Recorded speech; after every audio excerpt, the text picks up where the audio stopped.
পৃথিবীতে সবচেয়ে দামি সম্পর্ক হলো স্বামী স্ত্রীর সম্পর্ক। স্বামী হলো স্ত্রীর জন্য সবচেয়ে বেশি ভরসার জায়গা। স্বামী হলো স্ত্রীর জন্য সবচেয়ে বেশি মুহাব্বতের জায়গা।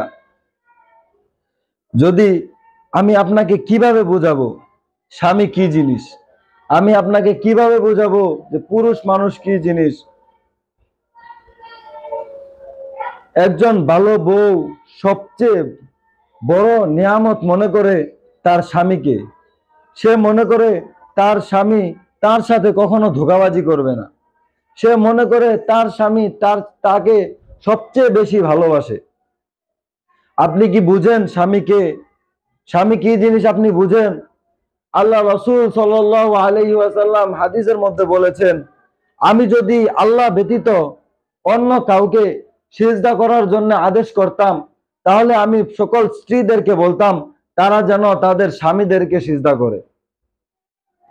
একজন মহিলাকে জিজ্ঞাসা করা হয়েছিল, তাকে বলা হয়েছে যে আপনি যাকে যাকে ভালোবাসেন তাদের নামগুলোকে এক সিরিয়ালে লিখেন।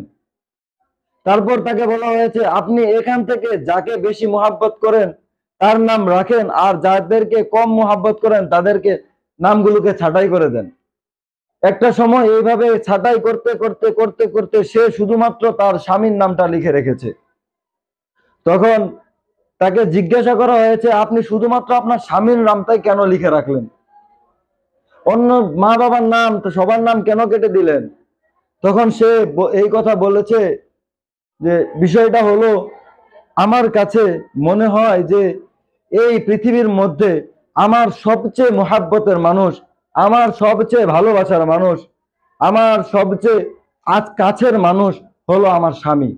তাই আমি আমার স্বামীর নামটাকে রেখে দিয়েছি এবং আমার অন্য সকল মানুষের নামকে আমি কেটে দিয়েছি।